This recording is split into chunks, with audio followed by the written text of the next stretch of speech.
Police મહાનિરીક્ષક Shri Premvir સિંહ સાહેબ તથા police અધિક્ષક શ્રી રાજેશ ગઢિયા સાહેબનાઓએ વિસ્તારમાં ચાલતી ગેરકાયદેસર પ્રવૃત્તિઓ શોધી કાઢી અને કાયદેસર કાર્યવાહી કરવા આપેલ સૂચના અનુસંધાને એલસીબીની ટીમ વિસ્તારમાં હતી. તે દરમિયાન બાતમી મળેલ કે કોસંબાની હદમાં આવેલ વિજય પેલેસ હોટલની બાજુમાં આવેલ પાર્કિંગમાં હિંમત ખટીક નામનો ઈસમ તેમના મળતિયાઓ સાથે મળી અને કેમિકલની ચોરી કરે છે. જે અનુસંધાને સદર જગ્યા પર રેડ કરતા કુલ 4 ઈસમો સ્થળ પર પકડાય છે.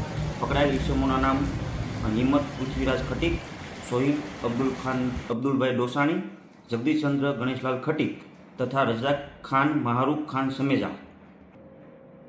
સદર રજાક ખાન સમેજા જે હોટલ પાર્કિંગમાં વોચમેન તરીકે નોકરી કરતો હોય, જેઓને આ હિંમત ખટીક તથા જગદીશચંદ્ર ખટીકના હોય એક ટેન્કર ખાલી કરવાનું ધ્યાન રાખવા માટેના 400 રૂપિયા આપતો. પકડાયેલ મુદ્દામાલમાં ચોરી કરેલું કેમિકલ તથા અન્ય મુદ્દામાલ મળી કુલ 63 લાખ ઉપરાંતનો મુદ્દામાલ કબજે કરવામાં આવેલ છે. આરોપી વિરુદ્ધ ગુનો દાખલ કરી કાયદેસર કાર્યવાહી હાથ ધરવામાં